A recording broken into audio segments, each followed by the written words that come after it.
Technology के गुलाम न बने इंसान। जाने ऐसा क्यों बोले आरएसएस प्रमुख मोहन भागवत। आरएसएस प्रमुख मोहन भागवत ने छत्रपति संभाजीनगर में कहा कि तकनीक का उपयोग समाज के कल्याण के लिए होना चाहिए, न कि लोगों को उसका गुलाम बनाने के लिए।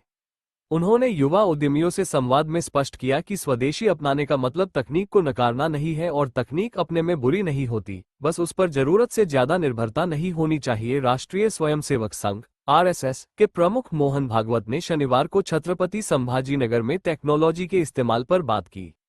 उन्होंने कहा कि तकनीक का इस्तेमाल समाज के कल्याण के लिए होना चाहिए, लेकिन लोग इसके गुलाम नहीं बने।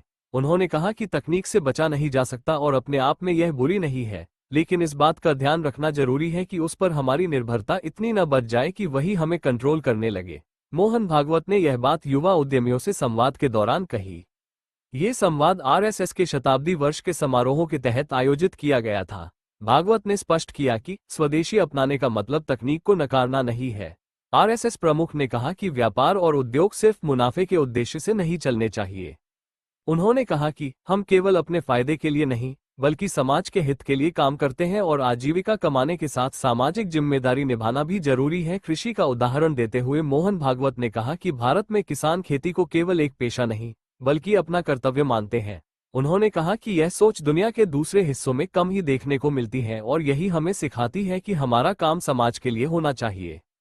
उन्होंने कहा कि आधुनिक तकनीक को भारत की सामाजिक और आर्थिक परिस्थितियों के अनुरूप ढालना चाहिए और यह सुनिश्चित करना जरूरी है कि तकनीक समाज को नुकसान न पहुंचाए और न ही रोजगार के अवसर कम करे।